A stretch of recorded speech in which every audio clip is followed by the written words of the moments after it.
চট্টগ্রামে হাসপাতালে দিশেহারা স্বজনদের হাহাকার। দেশে করোনায় রেকর্ড 53 জনের মৃত্যু, সর্বোচ্চ শনাক্ত প্রায় 4000।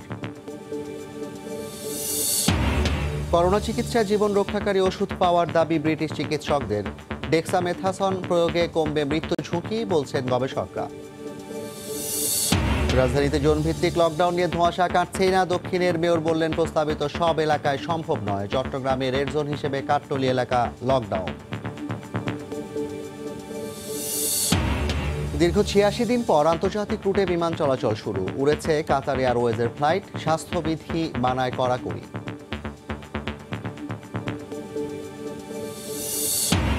এবং লাদাখ সীমান্তে সংঘর্ষে ২০ ভারতীয় সেনা নিহত। চীনের ৪৩ জন হতাহতের দাবি নয়াদিল্লির।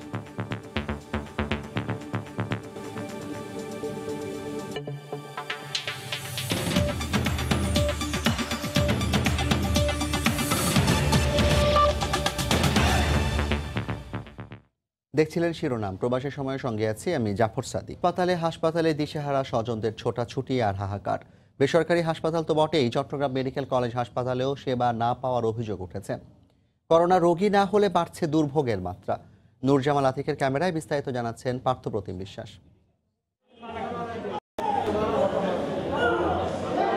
রোগী নিয়ে বেহাল এমন চিত্র কেবল বেসরকারি নয়, চট্টগ্রাম মেডিকেল কলেজ হাসপাতালের। দূর দূরান্ত থেকে সেবা নিতে সীমাহীন দুর্ভোগে পড়ছেন তারা। জটিল রোগে আক্রান্তদের ছুটতে হচ্ছে এক প্রান্ত থেকে অন্য প্রান্তে। ওইদিকে দেখা যায়, আবার ওইদিকে দেখা যায়, একজনের কাছে গেলে আরেকজনের কাছে দেখা যায়। বসে বসে আমার চেহারা দেখিয়ে একটা প্রেসক্রিপশনের লেখা দেয়, এগুলোতে কোনো কাজ হচ্ছে। চিকিৎসা না পেয়ে অনেকেই মৃত্যুর কোলে ঢলে পড়ছেন বলেও উঠছে অভিযোগ। কয়েকদিন জ্বর আর শ্বাসকষ্ট নিয়ে বেসরকারি হাসপাতাল ঘুরে 70 মিজানুর রহমানের ঠাঁই হয় চট্টগ্রাম মেডিকেলে। শেষ পর্যন্ত আইসিইউ না পেয়ে সন্তানের চোখের সামনেই মারা যান হতভাগ্য পিতা। আমার সিলিন্ডার থেকে আবার আরেকজনকে সিলিন্ডার দিছে, লাইন দিছে, শেয়ার করছে। তো প্রেশার কমে গেছে না, তো প্রেশার করে পাশের রোগীটা মারা গেছে। তা আমার রোগীটা তো নার্ভাস হয়ে যাবে স্বাভাবিক। তবে স্বাস্থ্য বিভাগ সামর্থ্য অনুযায়ী সর্বোচ্চ সেবা দিয়ে যাচ্ছে বলে দাবি সিভিল সার্জনের। 100 বেড নিয়ে যে কোভিড হাসপাতাল চালু হয়েছিল, সেই হাসপাতালে এখন 10টা আইসিইউ শয্যা সহ আমাদের আরও 50 বেড বাড়ানো হয়েছে। এর পাশাপাশি চট্টগ্রাম মেডিকেল কলেজে আমরা 100 বেড দিয়ে শুরু করে আরও 50 বেড বাড়ানো হয়েছে, এবং সেখানে কোভিড আক্রান্ত কোনো রোগীর যদি রেনাল ডায়ালাইসিসে লাগে, সে ব্যবস্থাও এখন চূড়ান্ত পর্যায়ে। চট্টগ্রামে করোনায় 100-এর বেশি মানুষের মৃত্যু হয়েছে। আর কত মানুষের মৃত্যুর পর কর্তৃপক্ষের ঘুম ভাঙবে ও সাধারণ মানুষজন পর্যাপ্ত চিকিৎসা সেবা পাবে, সেটি এখন দেখার বিষয়। চট্টগ্রাম মেডিকেল কলেজ হাসপাতাল থেকে পার্থপ্রতিম বিশ্বাস, সময় সংবাদ। করোনা সংক্রমণের 101তম দিনে সর্বোচ্চ মৃত্যু ও সংক্রমণের মুখোমুখি দেশ। একদিনে প্রাণ হারিয়েছেন 53 জন আর শনাক্ত হয়েছেন 3862 জন। তবে বেড়েছে সুস্থতার হারও। স্বাস্থ্য অধিদপ্তরের বুলেটিনে জানানো হয়, মৃতদের 2/3 রাজধানীর। দেশে করোনা সংক্রমণ আর মৃত্যুতে প্রতিদিনই তৈরি হচ্ছে নতুন রেকর্ড। লাখের ঘর ছুঁতে চাইছে শনাক্তের সংখ্যা। প্রথম কোভিড রোগী শনাক্তের 101তম দিনে 24 ঘন্টায় প্রায় 4000 জনের সংক্রমিত হবার তথ্য দিয়েছে স্বাস্থ্য অধিদপ্তর। আরও জানা যায়, মারা গেছেন 40 জন পুরুষ এবং 6 নারী। 24 ঘন্টায় যা নমুনা পরীক্ষা হয়েছে তাতে শনাক্ত হয়েছে 3862 জন। 24 ঘন্টায় মৃত্যুবরণ করেছেন 53 জন। এ পর্যন্ত 1262 জন। শনাক্ত বিবেচনায় মৃত্যুর হার 1.34%। নিয়মিত স্বাস্থ্য বুলেটিনে আরও বলা হয়, করোনায় মৃতের হার 1.34%। সবশেষ মৃতদের 19 জনই 51 থেকে 60 বছর বয়সী। বিভাগ বিভাজনে ঢাকা বিভাগে 30 জন, চট্টগ্রাম বিভাগে 14 জন, রাজশাহী বিভাগে 4 জন, খুলনা বিভাগে 3 জন, বরিশাল বিভাগে 1 জন এবং ময়মনসিংহ বিভাগে 1 জন। হাসপাতালে মারা গেছেন 34 জন, বাড়িতে 18 জন এবং মৃত অবস্থায় হাসপাতালে এসেছে 1 জন। এখনও 10,302 জন রোগীর আইসোলেশনে থাকার তথ্য তুলে ধরে সবাইকে আবারও সতর্কতা অবলম্বনের অনুরোধ জানায় স্বাস্থ্য অধিদপ্তর। সুরক্ষিত থাকুন, করোনা ভাইরাসকে প্রতিরোধ করুন। দেবাশিস রায়, সময় সংবাদ, ঢাকা। স্বাস্থ্য অধিদপ্তরের মঙ্গলবারের বুলেটিনের বিশ্লেষণ করেছেন রিপোর্টার এহসান জুয়েল। 101তম দিনে শেষ সব রেকর্ড ভেঙেছে করোনা আক্রান্তের সংখ্যা, মৃতের সংখ্যা এবং পরীক্ষার সংখ্যাও। আমরা আগে জানিয়েছিলাম যে যত বেশি নমুনা পরীক্ষা হয় তত বেশি আসলে করোনায় আক্রান্তের সংখ্যা ও মৃত্যুর সংখ্যা পাওয়া যায়। সেই হিসেবে আজ সর্বোচ্চ পরিমাণ করোনায় নমুনা পরীক্ষা হয়েছে। 24 ঘন্টায় নমুনা পরীক্ষা হয়েছে 17,214 জন। এখন পর্যন্ত দেশে নমুনা পরীক্ষা হয়েছে 5,33,717 জন। আক্রান্ত 862 জন। এখন পর্যন্ত দেশে করোনায় আক্রান্তের সংখ্যা 94,481 জন। গত 24 ঘন্টায় মারা গেছেন 53 জন। এখন পর্যন্ত প্রাণ হারিয়েছেন 1,262 জন। এখন পর্যন্ত সুস্থ হয়েছেন 36,264 জন। আমরা যদি এই আক্রান্তের একটা তুলনামূলক চিত্র দেখি, ধীরে ধীরে কিন্তু সেটি বাড়তে বাড়তে একেবারে উচ্চমুখী একটা রেখা। মোট নমুনা পরীক্ষায় তুলনায় কত সংখ্যক আক্রান্ত হচ্ছে, তবে আমরা দেখব আজ আক্রান্তের সংখ্যা নমুনা পরীক্ষার তুলনায় 22.44 ভাগ। এখন পর্যন্ত দেশে 90,000 আক্রান্ত হয়েছেন। প্রতি 30,000 আক্রান্ত হতে কতদিন করে সময় লেগেছে সেই তুলনামূলক চিত্র দেখলে আমরা দেখব প্রথম 30,000 আক্রান্ত হতে সময় লেগেছিল 76 দিন, 60,000 হতে সময় লেগেছিল 14 দিন। মাত্র 10 দিনেই আরো 30,000 যোগ হয়েছে। দক্ষিণ এশিয়ার 3টি দেশের তুলনামূলক চিত্র বিশ্লেষণ করে ভারতের অবস্থান বিশ্বে চতুর্থ। ভারতে এখন পর্যন্ত আক্রান্ত হয়েছেন 3,43,091 জন, পাকিস্তান 15তম। বিশ্বের 215টি দেশের মধ্যে আমরা দেখতে পাবো আক্রান্তের সংখ্যার তুলনায় বাংলাদেশের অবস্থান 18তম। তবে মৃত্যু 31তম অবস্থান বাংলাদেশের। আর সুস্থতার হারে বাংলাদেশের অবস্থান 20তম। যেহেতু আক্রান্তের সংখ্যা বেড়ে যাচ্ছে, তাই একটা কথাই স্বাস্থ্য অধিদপ্তর বারবার বলে, নিজে সতর্ক থাকুন, স্বাস্থ্যবিধি মেনে চলুন এবং নিজে নিরাপদ থাকুন, অন্যদের নিরাপদ রাখুন। এখন পর্যন্ত এই ছিল করোনা 24 ঘন্টায় সবশেষ খবর। রাজধানীর রাজাবাজারের পর এবার রেড জোন হিসেবে লকডাউন হলো চট্টগ্রামের 10 নম্বর ওয়ার্ডের কাঠতলী এলাকা। আগামী 21 দিন পুরোপুরি অবরুদ্ধ থাকবে এলাকাটি। পুলিশের পাশাপাশি টহল দেবে সেনাবাহিনীও। সাখাওয়াত ত্রিপুর ক্যামেরায় বিস্তারিত জানাচ্ছেন কমল দে। করোনা ভাইরাসের সংক্রমণ ঠেকাতে বন্দরনগরী চট্টগ্রামের 10টি ওয়ার্ডকে যে রেড জোন ঘোষণা করা হয়েছিল, এর মধ্যে 10 নম্বর কাঠতলী ওয়ার্ডকে লকডাউন করেছে প্রশাসন। রাত ঠিক 12টায় চট্টগ্রাম সিটি কর্পোরেশনের মেয়র আজম নাসির উদ্দিনের নেতৃত্বে প্রশাসনের ঊর্ধ্বতন কর্মকর্তারা এসে এই এলাকাটি লকডাউন করে দেয়। এই সময় উপস্থিত ছিলেন সেনা কর্মকর্তারাও। উপস্থিত সেনা কর্মকর্তারা জানিয়েছেন আগামী 21 দিন এই এলাকায় কঠোরভাবে লকডাউন কার্যকর করা হবে। অপরদিকে সিটি মেয়র জানিয়েছেন এখানে বসবাসরত অসহায় মানুষদেরকে তারা 21 দিন পর্যন্ত সব ধরনের খাদ্য সহযোগিতা দিয়ে যাবেন। আমরা এখানে অত্যন্ত কঠোর অবস্থানে থাকবো এবং আমরা আশা করব যে জনগণ অপ্রয়োজনে তাদের ঘর থেকে বের হয়ে আসবে না। জনসাধারণের কাছ থেকে সহযোগিতা প্রত্যাশা করছে এবং এটা সংক্রমণ রোধ করার জন্য মূলত এই লকডাউন। আর সিভিল সার্জন জানিয়েছেন এটিকে তারা পাইলট হিসেবে গ্রহণ করেছেন। এখানকার ফলাফলের উপর নির্ভর করবে বাকি 9টি ওয়ার্ডে কিভাবে লকডাউন কার্যকর করা হবে। বিশেষ প্রয়োজনে যদি ঘর থেকে যদি তারা কেউ বের হয়, অবশ্যই স্বাস্থ্যবিধি মেনে বের হতে হবে। তারপরেও তারা কিন্তু লকডাউন এলাকার বাইরে যেতে পারবে না। আবার বাইরে থেকে কেউ যেন ভিতরে ঢুকতে না পারে। মূল লক্ষ্য হবে আমরা এই এলাকার যারা সংক্রমিত আছে তারা যেন আর কাউকে এই সংক্রমণের বিস্তার ঘটাতে না পারে। আর স্থানীয় বাসিন্দারা অভিযোগ করেছেন হঠাৎ করেই এই লকডাউন দেওয়ায় তাদেরকে চরম বেকায়দায় পড়তে হবে। লকডাউন দিলে তো আমরা যেতে পারবো না, তো আমরা এখন বসে বাসায় খাবো কি? খালি লকডাউন একটা দিয়ে দিবে, তারপর সাধারণ জনগণের কাছে চিন্তা করতে হবে না। চট্টগ্রামে ইতিমধ্যে 5,500-এর বেশি করোনা ভাইরাসে আক্রান্ত হয়েছে আর মারা গেছেন 120 জন। চট্টগ্রামের 10 নম্বর কাঠতলী ওয়ার্ড থেকে কমল দে, সময় সংবাদ। এদিকে রাজধানীতে জোন ভিত্তিক লকডাউন নিয়ে ধোঁয়াশা কাটছেই না। বিভিন্ন এলাকা চিহ্নিত করা হলেও কোনো তৎপরতা নেই। এই পরিস্থিতিতে বিভ্রান্ত নগরবাসী, বিশেষ করে সংশয়ে আছেন কর্মজীবীরা। প্রয়োজনীয় উদ্যোগ নিতে স্বাস্থ্য অধিদপ্তরের সুনির্দিষ্ট রূপরেখার অপেক্ষায় 2 সিটি কর্পোরেশন। কোভিড সংক্রমণে বেশি ঝুঁকিপূর্ণ রেড জোন হিসেবে চিহ্নিত রাজধানীর 45 এলাকা। তবে এখনো কোনো এলাকাতেই নেই বিশেষ কোনো তৎপরতা। লকডাউন কবে নাগাদ কিভাবে কার্যকর হচ্ছে তা নিয়েও কাটেনি ধোঁয়াশা। সরকারি সিদ্ধান্তের অস্পষ্টতায় বিভ্রান্তিতে সাধারণ মানুষ, সবচেয়ে বেশি সংশয়ে চাকরিজীবী আর ব্যবসায়ীরা। পুরোপুরি ধোঁয়াশার মধ্যে আছি আমরা, এখনো ক্লিয়ার করে নাই কোন কোন এরিয়াগুলো বন্ধ থাকবে। বলতে ধানমন্ডি তো অল্প একটু এলাকা না, ধানমন্ডি বিরাট এলাকা। অবশ্যই আমাদের আগে একটা বার্তা দেওয়া উচিত। হঠাৎ করে যদি লকডাউন দেয় তাহলে তো আমরা কিছু করতে পারবো না। সমন্বয়হীনতা আর সিদ্ধান্তের ধীরগতি বাধা হয়ে দাঁড়িয়েছে লকডাউন বাস্তবায়নে সিটি কর্পোরেশনের প্রয়োজনে উদ্যোগের ক্ষেত্রেও। ঢাকার 2 মেয়রই এখনো অপেক্ষায় স্বাস্থ্য অধিদপ্তরের এলাকা ভিত্তিক সুনির্দিষ্ট রূপরেখার। ম্যাপিং করে দেওয়ার পরপরই আমরা আমাদের সিটি কর্পোরেশন থেকে যা যা করা দরকার সেটি আমরা শুরু করব আমাদের পূর্ব রাজাবাজারের অভিজ্ঞতা থেকে। একটি ওয়ার্ডও অনেক ক্ষেত্রে অনেক বড় ওয়ার্ড, সুতরাং সেই ওয়ার্ডে সব জায়গাটা করাটাও এটা বাস্তব ভিত্তিক না। তারা আমাদেরকে বলেছে আগামী 2-3 দিন তাদের লাগবে একদম সুনির্দিষ্টভাবে চিহ্নিত করে এলাকাটা নিশ্চিত করা। তারপরে আমাদের অন্ততপক্ষে 48 থেকে 72 ঘন্টা লাগবে এটাকে বাস্তবায়নে যেতে।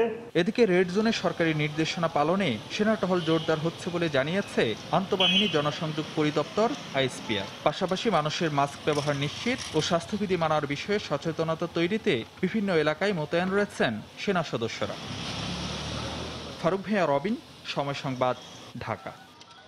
রাজধানীর বিভিন্ন এলাকায় কোভিড ক্লাস্টার চিহ্নিত করে জোনের আওতায় আনার প্রস্তুতি চলছে বলে জানালেন স্বাস্থ্য অধিদপ্তরের অতিরিক্ত সচিব। আর ঢাকার বাইরে এলাকাভিত্তিক পরিকল্পনা প্রণয়ন ও বাস্তবায়ন নিশ্চিত করবে স্থানীয় প্রশাসন। তবে সমন্বয়হীনতার কারণে এই পরিকল্পনা কতটুকু কাজে দেবে তা নিয়ে সংশয় জানিয়েছেন বিশেষজ্ঞরা। রাশেদ লিমনের রিপোর্ট। দেশের বিভিন্ন এলাকায় সংক্রমণ বিচারে লাল, হলুদ কিংবা সবুজ জোনের পরিকল্পনা সাজিয়ে এরই মধ্যে প্রজ্ঞাপন দিয়েছে জনপ্রশাসন মন্ত্রণালয়। স্বাস্থ্য অধিদপ্তরও জানিয়েছে সেসব এলাকায় কে কি করবে। তবে কোন এলাকা কি রঙের আওতায় আসবে সে বিষয়টি এখনো স্পষ্ট নয়। এরই মধ্যে স্বাস্থ্য মন্ত্রণালয়ের অতিরিক্ত সচিব হাবিবুর রহমান সময় সংবাদকে জানান, ঢাকার বিভিন্ন এলাকাকে ছোট ছোট ভাগে ভাগ করা হবে। সেই অনুসারে পরবর্তী ব্যবস্থা নেবে সিটি কর্পোরেশন। আর স্বাস্থ্য বিভাগের দেয়া সংক্রমণের তথ্যের ভিত্তিতে বাকি এলাকার বিষয়ে সিদ্ধান্ত নেবে স্থানীয় প্রশাসন। জোনগুলো ভাগ করা হয়ে গেছে ঢাকা শহরে। যদি সাব জোন করা হয় তাহলে ম্যানেজমেন্টটা সহজ হবে। সাব জোনের কাজটাই এখন চূড়ান্ত করার কাজ দ্রুত এগিয়ে চলছে। 2-1 দিনের মধ্যেই হয়তো অফিসিয়াল ঘোষণা দেওয়া সম্ভব। ঢাকার বাইরের ক্ষেত্রে আসলে লোকাল প্রশাসনগুলোকে অনেক ক্ষমতা দেওয়া হয়েছে, লোকালি কমিটি করা আছে। এমন পরিকল্পনা বিজ্ঞান ভিত্তিক মনে করছেন না বিশেষজ্ঞরা। কালক্ষেপণ আর সমন্বয়হীনতার বেড়াজালে এই পরিকল্পনাও মাঠে মারা পড়বে বলে আশঙ্কা তাদের। এই ধরনের কার্যক্রমে যতক্ষণ পর্যন্ত আপনি জনসম্পৃক্ততা এবং পাবলিক হেলথ এক্সপার্ট এবং এপিডিমিওলজিস্টদেরকে সম্পৃক্ত করে না করবেন ততক্ষণ পর্যন্ত এগুলো বিজ্ঞান ভিত্তিক হবে না। সমন্বয়হীনতা তো অবশ্যই প্রথম থেকেই আছে এবং এটা লকডাউনকে কেন্দ্র করেও এই সমন্বয় মানে গোটা দেশ জুড়ে যে সমন্বয়ের যে বেড়াজাল এটা তৈরি হওয়ার কোনো লক্ষণ কিন্তু আমি এখনো দেখছি না। এখনই কঠোরভাবে পরিকল্পনা বাস্তবায়ন না ঘটালে সাধারণ ছুটির সুফল থেকেও বঞ্চিত হতে হবে বলে মনে করেন তারা। পুরা রোগীদের শনাক্ত করতে হবে। রাশেদ লিমন, সময় সংবাদ, ঢাকা। 86 দিন পর আন্তর্জাতিক রুটে যাত্রীবাহী বিমান চলাচলে নিষেধাজ্ঞা উঠল। কাতার এয়ারওয়েজের ফ্লাইট পরিচালনার মধ্য দিয়ে বিমান চলাচল কার্যক্রম শুরু হয়েছে। প্রস্তুতি শেষ না হওয়ায় লন্ডন ফ্লাইট চালু হবে 21 জুন থেকে। কোভিড-19 সংক্রমণ প্রতিরোধে 21শে মার্চ চীন ও যুক্তরাজ্য ছাড়া সব দেশের সঙ্গে বাংলাদেশের আকাশপথে যোগাযোগ বন্ধ করে দেয় সিভিল এভিয়েশন। পরিস্থিতির অবনতি হলে পরে চীন ছাড়া সব দেশের সঙ্গে ফ্লাইট বন্ধ রাখা হয়। অবশেষে তুলে নেওয়া হলো নিষেধাজ্ঞা। প্রায় 3 মাস পর মঙ্গলবার 33 জন যাত্রী নিয়ে হযরত শাহজালাল আন্তর্জাতিক বিমানবন্দরে অবতরণ করে কাতার এয়ারওয়েজের ফ্লাইট। এরই মধ্যে স্বাস্থ্যবিধি মেনে সব ব্যবস্থা নিয়েছে কর্তৃপক্ষ। যত রকমের সিকিউরিটি প্রোটোকল মেনটেন করতেছি, সেফ ডিস্টেন্স ম্যানেজ করতেছি। এয়ারপোর্ট রাস্তা থেকে শুরু করে ভেতরে যে জায়গাগুলো আছে যেখানে যাত্রীরা অবস্থান করে, বোর্ডিং ব্রিজ থেকে শুরু করে সম্পূর্ণ এলাকা আমরা একাধিকবার জীবাণুনাশক স্প্রে করেছি। তবে আন্তর্জাতিক রুটে উড়োজাহাজে ভ্রমণের ক্ষেত্রে কঠোর করা হয়েছে বিধিনিষেধ। কোভিড-19 নেগেটিভ সনদ ছাড়া কোনো বিদেশি বিমানবন্দরে প্রবেশ করতে পারবেন না। আর কোনো বাংলাদেশি করোনা মুক্তির সার্টিফিকেট ছাড়া আসলে তাকে 14 দিনের প্রাতিষ্ঠানিক কোয়ারেন্টাইনে পাঠানো হবে। কোনো উপসর্গ পাওয়া না গেলেও তাকে যেতে হবে হোম কোয়ারেন্টাইনে। বিদেশি ন্যাশনাল তো সার্টিফিকেট ছাড়া বিষয় পাবে না। আর বাংলাদেশিদের জন্য এই সার্টিফিকেট থাকলে তারা বাসায় হোম কোয়ারেন্টাইনে যেতে পারবে, না হলে তাদেরকে প্রাতিষ্ঠানিক কোয়ারেন্টাইনে থাকতে হবে। করোনা পরিস্থিতি যেহেতু অন্যান্য দেশেও এখন একটু ভালোর দিকে, অতি শীঘ্রই হয়তো অনেক দেশি লিমিটেশন বা তাদের রেস্ট্রিকশন তুলে নিলে আমরা সেখানে ফ্লাইট পরিচালনা শুরু করতে পারবো। প্রতি সপ্তাহে ঢাকা দোহা রুটে 3টি ও ঢাকা থেকে লন্ডনে 1টি ফ্লাইট যাবে। হাজারে শিউলি, সময় সংবাদ, ঢাকা। করোনা মহামারীর থাবায় বিপর্যস্ত দেশের শ্রমবাজার। বেসরকারি একটি সংস্থার জরিপ বলছে চাকরি হারাতে পারেন অন্তত 1.5 কোটি মানুষ, আর এতে ক্ষতির মুখে পড়বেন প্রায় 6 কোটি। এর বাইরে রয়েছেন বেকার ও কাজ হারিয়ে দেশে ফেরা প্রবাসীরা। রাশেদ বাপ্পি রিপোর্ট। ঢাকা বিশ্ববিদ্যালয় থেকে স্নাতক ও স্নাতকোত্তর শেষ করা মুবিন ৩ বছরেরও বেশি সময় ধরে লড়ছেন চাকরির বাজারে, তবুও ধরা দিচ্ছে না কাঙ্ক্ষিত সাফল্য। এর মাঝেই মরার উপর খাড়ার ঘা করোনা। 2 মাসেরও বেশি সাধারণ ছুটির সময়ও হয়নি কোনো চাকরির বিজ্ঞপ্তি প্রকাশ। যারা বেকার আছে তাদের আরো বেশি সংকটে পড়ে গেছে এখন। যাদের বয়স শেষ বা যারা বয়স শেষের পথে তারা কিন্তু সরকারি চাকরি আশা প্রায় ছেড়ে দিচ্ছে। প্রত্যাশিত বেতন আর সম্মানের পেশায় থেকেও ফজলে রাব্বির ট্র্যাজেডি কোনো অংশে কম নয়। করোনার করাল থাবায় তিনি সহ আজ চাকুরিহীন একই প্রতিষ্ঠানের 2500-এরও বেশি কর্মী।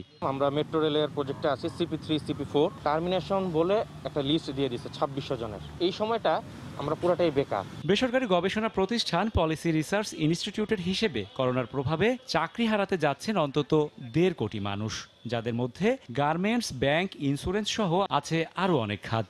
চাকরি হারানো বিপুল এই জনগোষ্ঠীর সঙ্গে যুক্ত হয়েছেন কর্মহীন প্রবাসী শ্রমিক ও বেতন ছাটকাট হওয়া মানুষও। আমি যে কোম্পানিতে চাকরিরত আছি, এই করোনা সংকটকালে হঠাৎ করে তারা সব এমপ্লয়ীদের বেতন 50%-এ নামিয়ে এনেছে। 3.5 মাস ধরে কুয়েতের সমস্ত জায়গায় কার্যক্রম বন্ধ, সমস্ত কোম্পানিরই। তো সেহেতু এমতো অবস্থায় আমরা যারা প্রবাসী আছে আমাদের জীবনযাপন করা খুব কঠিন হয়ে যাচ্ছে। ক্ষতিগ্রস্ত জনগোষ্ঠীর জন্য আলাদা পরিকল্পনার কথা জানালেন জনপ্রশাসন প্রতিমন্ত্রী। করোনার মতো পরিস্থিতিতে যারা বিভিন্নভাবে ক্ষতিগ্রস্ত হয়েছেন প্রত্যেকের কথাই কিন্তু মাননীয় প্রধানমন্ত্রী চিন্তা ভাবনা করেছেন। কর্মহীন জনগোষ্ঠীকে কর্মক্ষেত্রে ফিরিয়ে আনার মাধ্যমেই কিন্তু এই সমস্যার সমাধান। সামগ্রিকভাবে করোনার পরিস্থিতিটা একটা উন্নতি হওয়া দরকার, চাহিদা সৃষ্টি করতে হবে আভ্যন্তরীণ এবং বৈদেশিক। শিক্ষিত, অর্ধশিক্ষিত ও অশিক্ষিত সহ দেশে মোট বেকারের সংখ্যা প্রায় 27 লাখ। ক্রমবর্ধমান কোভিড পরিস্থিতি সামাল দেওয়ার পাশাপাশি জীবন জীবিকার পথ সুগম করার কৌশলে যখন রাষ্ট্র, তখন লাখো মানুষের বেকার হয়ে পড়া দেশের সামগ্রিক আর্থসামাজিক বাস্তবতার জন্য সবথেকে বড় হুমকি। সংকট মোকাবেলায় অর্থনৈতিকভাবে ঘুরে দাঁড়ানোর পাশাপাশি কর্মীর প্রতি প্রতিষ্ঠানের সহানুভূতিশীল আচরণও কোনো অংশে কম গুরুত্বপূর্ণ নয়। রাশেদ বাপ্পি, সময় সংবাদ, ঢাকা। করোনা পরিস্থিতিতে ঝুলে আছে চট্টগ্রাম সিটি কর্পোরেশন সহ স্থানীয় সরকারের প্রায় 200 নির্বাচন। স্থগিত আছে জাতীয় সংসদের 3টি আসনের উপনির্বাচনও। নির্বাচন কমিশন বলছে পরিস্থিতি স্বাভাবিক না হওয়া পর্যন্ত কোনো ভোট হবে না। এক্ষেত্রে মেয়াদ শেষ হওয়ার পরও বর্তমান জনপ্রতিনিধি তার পদে বহাল থাকবেন বলে জানিয়েছে স্থানীয় সরকার মন্ত্রণালয়। বিস্তারিত বেলায়েত হোসেনের রিপোর্টে। ভোটের আবেদনে তুঙ্গে উঠেছিল চট্টগ্রাম সিটি নির্বাচনের প্রচারণা। ভোট হওয়ার কথা ছিল গত 21 মার্চ। বিশ্বব্যাপী ছড়িয়ে পড়া করোনা মহামারীর প্রকোপে আটকে যায় 19.5 লাখ ভোটারের এই সিটির নির্বাচন। একই সঙ্গে স্থগিত হয় পৌরসভা, উপজেলা ও ইউনিয়ন সহ স্থানীয় সরকারের প্রায় 200টি নির্বাচন। করোনা একেবারেই বিদায় না হওয়া পর্যন্ত এসব নির্বাচন আয়োজনের কথা আপাতত ভাবছে না নির্বাচন কমিশন। নির্বাচনে সাধারণত মিছিল হয়, মিটিং হয়, গণজমায়েত হয়, এই সমস্ত তো একটু রিস্কি। যদি এমন হয় যে করোনা সহজে যাচ্ছে না, এটা নিয়ে আমাদের থাকতে হবে, তাহলে হয়তো নির্বাচন আরো পিছনে হবে। স্থানীয় সরকারের প্রতিষ্ঠানগুলোতে জনপ্রতিনিধিদের মেয়াদ শেষ হয়ে গেলে প্রশাসক নিয়োগের বিধান ছিল এক সময়, কিন্তু প্রচলিত আইনে নির্বাচন না হওয়া পর্যন্ত বর্তমান জনপ্রতিনিধি বহাল থাকবেন বলে জানিয়েছে মন্ত্রণালয়। এখন যেহেতু নির্বাচন করার মতো কোনো পরিবেশ নাই, নতুন করে আরেকটি পরিষদের কার্যক্রম শুরু না হওয়া পর্যন্ত বর্তমান যে পরিষদ আছে সে পরিষদ কার্যক্রম অব্যাহত রাখবে। এছাড়াও সংসদ সদস্যের মৃত্যুতে শূন্য ঘোষিত যশোর 6, পাবনা 4 ও বগুড়া 1 আসনেও নির্বাচন করা যাচ্ছে না করোনার কারণে। ইসি বলছে নির্ধারিত 90 দিন পার হয়ে গেলে সাংবিধানিক ক্ষমতা বলে আরও 90 দিন স্থগিত করে রাখবেন প্রধান নির্বাচন কমিশনার। আরো 90 দিন প্রধান নির্বাচন কমিশনার বাড়িয়ে দিয়েছেন। যদি কোনো জাতীয় দুর্যোগ থাকে বা প্রতিকূল অবস্থা থাকে তাহলে আরো 90 দিন বাড়াতে পারেন। আইনে দেওয়া সব সময় পার হয়ে গেলে রাষ্ট্রপতি এবং উচ্চ আদালতের নির্দেশনাই বাস্তবায়ন করা হবে বলে জানিয়েছে নির্বাচন কমিশন। বেলায়েত হোসাইন, সময় সংবাদ, ঢাকা। প্রবাসের সময় আরও থাকছে। করোনা ভাইরাস কিলিং কিট আবিষ্কারের দাবি বরিশালের 2 গবেষকের। আক্রান্ত ব্যক্তি ব্যবহার করলে ছড়াবে না কোভিড, দ্রুত সরকারি অনুমোদনের আহ্বান।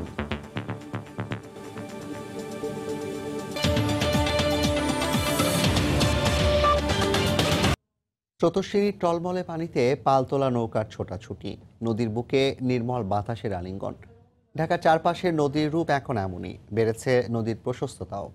বিআইডব্লিউটিএ বলছে উচ্ছেদ অভিযানের পর বর্ষার পানিতে ফিরেছে যৌবন। তবে পরিবেশবিদরা বলছেন স্থায়ীভাবে সীমানা পিলার ও নদীর গভীরতা না বাড়ালে ফের দখল হবে। মাহমুদ রাকিবের রিপোর্ট। রৌদ্রস্নাত তুরাগ, স্বচ্ছ জলের তরঙ্গে ডিঙি নৌকার বৈঠার ছপ ছপ শব্দ আর উচ্ছ্বসিত মাঝি মাল্লার হাঁকডাক, যেন নবরূপে যৌবন ফিরেছে তুরাগে। যদিও পাখির চোখে তুলনা করলে দেখা যাবে ৩-৪ মাস আগেও দখলে আর দূষণে তুরাগ ছিল অনেকটাই মৃত। তুরাগ পাড়ের মানুষ ও মাঝিরা বলছেন, উচ্ছেদ অভিযানের পর নদী কেটে প্রশস্ত করায় বর্ষার পানিতে তুরাগ ফিরে গেছে উচ্ছল যৌবনে। 18-19 বছর আগে নদী ছিল, পরে এই যে মাঝখানে বালু টালু ফালায়া এই যে নদী ছোট করলো। এখন ময়লার গন্ধ নাই, এলাকার মানুষ সুন্দরভাবে চলতে পারে, পানিটা মানুষের ব্যবহার করার উপযুক্ত হয়েছে। পানি শান্তিতে নিঃশ্বাস নিতে পারছি এবং নদীর এই চির যৌবনা রূপ দেখে তো আমরা খুবই খুশি। শুধু তুরাগ নয়, বদলেছে বুড়িগঙ্গা, ধলেশ্বরী ও বালু নদীও। দখলমুক্ত অভিযানের নেতৃত্বে থাকা বিএডব্লিউটিআর কর্মকর্তা বলছেন, তুরাগের আগের চেহারা ফেরাতে সরকারের খরচ হয়নি, বরং রাজস্ব আদায় হয়েছে প্রায় 18 কোটি টাকা। আগে নদী যেখানে মাত্র 100 ফুটেরও নিচে প্রবাহিত হতো, এখন তো আমরা দেখতে পাচ্ছেন যে প্রায় 600 ফিট মানে নদী চওড়া হয়ে গেছে। পরিবেশবিদরা বলছেন, এখন নদীর দুপাড় স্থায়ীভাবে বাঁধায় ও ময়লা না উঠালে শুকনা মৌসুমে ফের নদী দখল হয়ে যাবে। আপাত প্রশস্ত নদী শুকনোর দিনে দখলের মহোৎসবে আবারও পরিণত হবে, এটা বলাই বাহুল্য। সে কারণে এই বর্ষা মৌসুমে সুচিহ্নিতভাবে ওয়াকওয়ে বনায়ন নিশ্চিত করে তাতেই নদীর এই সংরক্ষণ বা পুনরুদ্ধার পরিকল্পনা বাস্তবায়িত হবে। বিএডব্লিউটিআর চেয়ারম্যান বলছেন, চলমান নদী তীর রক্ষা প্রকল্পের মাধ্যমে ঢাকার চারপাশের নদী স্থায়ীভাবে প্রবাহমান হয়ে উঠবে। ওয়াল তৈরি করে নদীর পার রক্ষার ব্যবস্থা নেওয়া হয়েছে। এটা দ্বিতীয় পর্যায়ে কাজ চলছে বেশ কিছু অংশ, এবং এর তৃতীয় পর্যায়ে যখন শুরু হবে তখন আরো বেশি এলাকা আমাদের তীর রক্ষার কাজ হবে।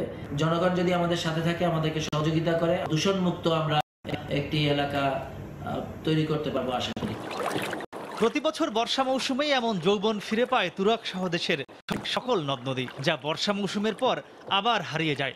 তবে নগরবাসীর প্রত্যাশা, নদী দখল মুক্তির এমন শক্তিশালী অভিযানের পর এবার অন্তত ঢাকার চারপাশের নদীগুলো টেকসইভাবে তার জীবন্ত সত্তা ফিরে পাবে। মাহমুদ রাকিব, সময় সংবাদ, Dhaka. Corona virus killing kit আবিষ্কারের দাবি করছেন বরিশালের গবেষকরা। এই কিট ব্যবহারে 6 সপ্তাহের মধ্যে করোনা নিয়ন্ত্রণের আশা তাদের।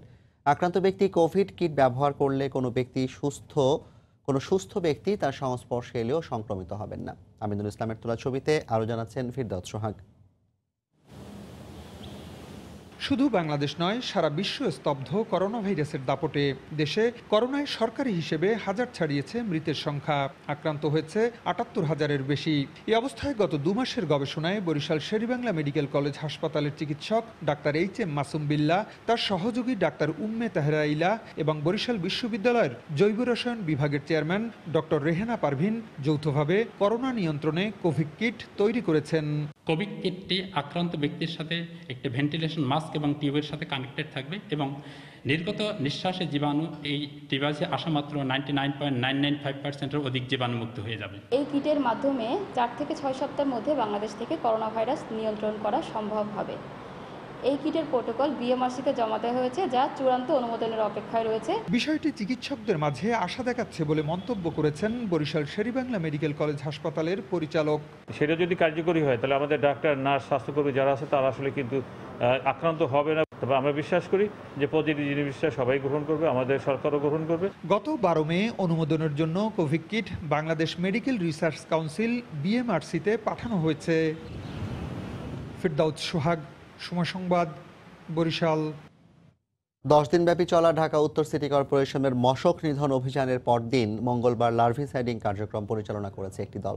রাজধানীর পল্লবী এলাকায় লার্ভার উৎসস্থানে ওষুধ স্প্রে করতে দেখা যায় উত্তরের মশক নিধন কর্মীদের।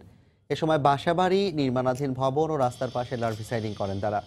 প্রতিদিন উত্তরের 54টি ওয়ার্ডে কার্যক্রম চলবে বলে জানানো হয়। প্রতি মাসে 10 দিন করে চিরুনি অভিযান পরিচালনা করা হবে বলে জানান স্বাস্থ্য কর্মকর্তা। এছাড়া এডিসের বিস্তার রোধে উত্তর সিটি কর্পোরেশনের ভ্রাম্যমাণ আদালতও নিয়মিত মাঠে কাজ করবে। 7 দিন আগে বৃষ্টি হয়েছে, 3 দিন আগে ফেলেছে, এরপর আবার 2 দিন আগে বৃষ্টি হয়েছে। এটা এমন না যে আমি কোনো বাসায় বা আমাদের কার্যক্রম বলেন অথবা যারা ওনার তাদের যে আমি পানি তো ফেলেছি 7 দিন আগে, এরপরে আর চেক করলাম না, সেটা না। এটা একটা কন্টিনিউয়াস প্রসেস এবং কন্টিনিউয়াস মনিটরিংয়ের বিষয়। সেই উদ্দেশ্যেই কিন্তু আমরা আজকে থেকেও যে সকালবেলা কার্যক্রম শুরু করেছি, যে আমরা ড্রেনের যে লার্ভিসাইডিং, পাশাপাশি আমরা প্রত্যেকটা বাড়িতেই আমাদের কর্মীরা যাবে, আমাদের ওয়াটার মিটারগুলো চেক করবে, কোনো পাত্র টাত্র পড়ে আছে কিনা চেক করবে, আর আন্ডার কনস্ট্রাকশন বাড়িতে অবশ্যই সবগুলো পয়েন্ট চেক করবে। রাজধানীর গুলশানে অভিযান চালিয়ে বেশ কিছু অবৈধ চিকিৎসা সামগ্রী ও 33টি মেয়াদোত্তীর্ণ অক্সিজেন সিলিন্ডার জব্দ করেছে র্যাব। মঙ্গলবার সকালে গুলশানের কানাচাঁদপুর এলাকায় একটি বাড়িতে অভিযান চালিয়ে এই পণ্য জব্দ করা হয়। এ সময় সেখান থেকে বেশ কিছু জীবন রক্ষাকারী মেডিকেল সামগ্রী উদ্ধার করা হয়। এগুলো মেয়াদোত্তীর্ণ হওয়ার পাশাপাশি অতিরিক্ত দামে বিক্রি করা হচ্ছিল। এ ঘটনায় একজনকে 1 বছরের কারাদণ্ড সহ 4 লাখ টাকা জরিমানা করা হয়। এ পর্যায়ে শীর্ষ সংবাদ জানিয়ে দিচ্ছি আরেকবার।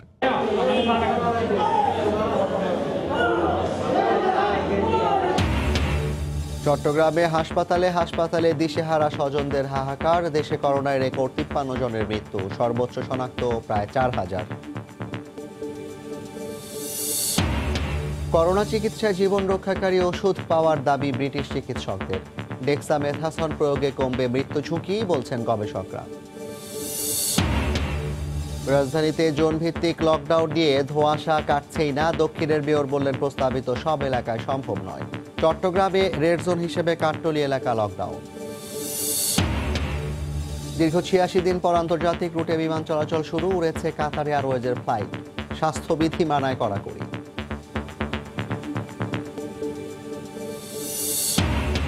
এবং লাদাখ সীমান্তে সংঘর্ষে 20 ভারতীয় সেনা নিহত। চীনের 43 জন হতাহতের দাবি নয়াদিল্লির।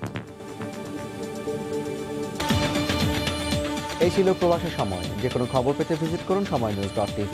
আপনার মোবাইলে সময় সংবাদ দেখতেও সব খবর পেতে ডাউনলোড করুন সময় অ্যাপ। এছাড়া এই মাত্র পাওয়া খবর মোবাইলে পেতে SMS করুন, *BN লিখে পাঠিয়ে দিন 16242 নম্বরে। আর সঙ্গে থাকুন সময়।